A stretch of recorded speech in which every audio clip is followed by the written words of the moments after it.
Bonjour Pauline. Avant le Stade de France, vous faites escale dans un endroit un peu connu, l'un des monuments français les plus connus du monde, le château de Versailles, qui sera aussi l'un des sites, Elliot, les plus spectaculaires de ces Jeux Olympiques. Dites-nous tout.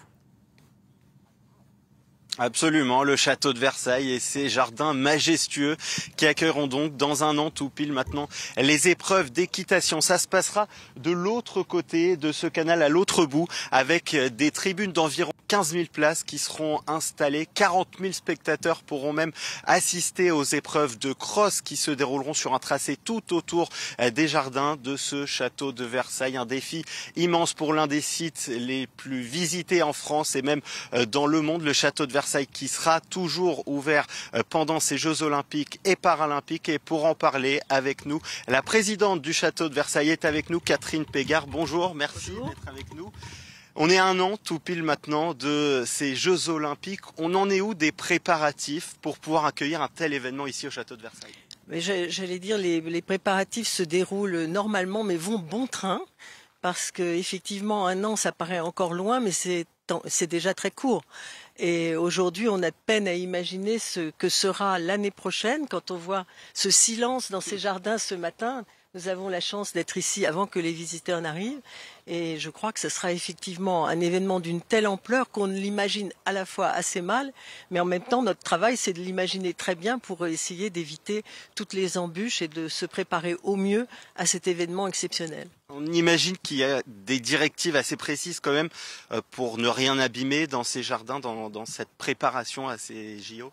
Oui, bien sûr, mais ça fait plutôt partie d'une première phase de préparation où, en collaboration avec le comité olympique et les services de l'État, on a, si j'ose dire, mis tout à plat pour voir ce qu'il était possible d'offrir à Versailles, en plus de ce site magnifique, ce qu'il était possible d'offrir à Versailles en respectant ce site, en respectant ce patrimoine, car c'est ce patrimoine qui certes se met au service des Jeux Olympiques, mais c'est ces JO qui vont aussi éclairer d'un jour nouveau ce patrimoine. Donc c'est une sorte d'équilibre à trouver entre ce lieu vieux de 400 ans et cette épreuve olympique tout à fait contemporaine, si j'ose dire, avec des techniques très contemporaines, même si les jeux évidemment existent depuis très longtemps.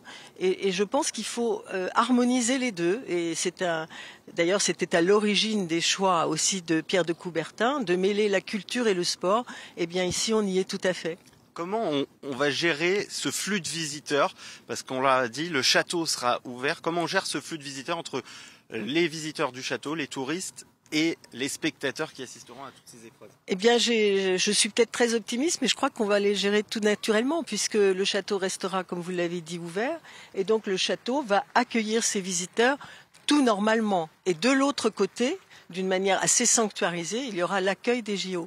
Et nous, notre défi, c'est à la fois d'accueillir ces JO et d'accueillir aussi, pour les épreuves d'équitation, et d'accueillir aussi tous ces visiteurs qui vont aller découvrir d'autres sites à travers d'autres sports, mais qui auront sans doute du temps pour venir ici et pour visiter le château de Versailles dans sa splendeur, on l'espère, en reflet ou en écho de ces Jeux qui se dérouleront à l'autre bout du canal. Du côté du château de Versailles, on prend aussi des aménagements. Il y a des aménagements en vue de ces Jeux Olympiques à l'intérieur de ce château? Mais vous savez, on a coutume de dire que le château de Versailles, c'est un chantier permanent, vous pouvez le voir. Eh bien, on pourrait dire qu'on a accentué la marche, on veut aller plus vite à faire nos travaux. Par exemple, on a restauré les grilles dorées qui en avaient un très grand besoin, mais on a décidé tout d'un coup d'accélérer le pas pour que ces grilles soient magnifiques l'année prochaine quand nos visiteurs arriveront. Alors malheureusement, cette année, elles le sont moins puisqu'on a des échafaudages un peu partout. Mais je pense qu'au printemps prochain, on dévoilera un château de Versailles embelli à l'occasion des JO.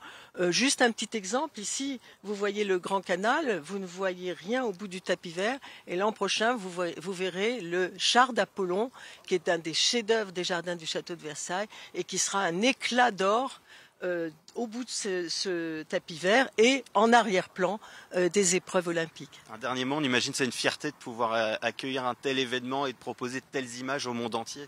Ah oui, je crois que c'est une fierté, c'est un honneur, c'est l'image de la France. C'est beaucoup plus que le château de Versailles. C'est l'image de la France qu'on va montrer dans le monde à travers ces Jeux Olympiques, qui sont un des événements les plus regardés dans le monde.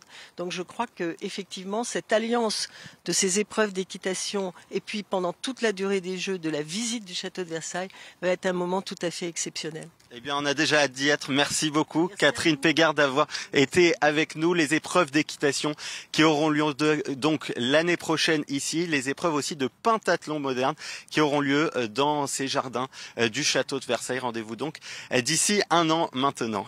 Merci beaucoup, Elliot. Et vous, on vous retrouvera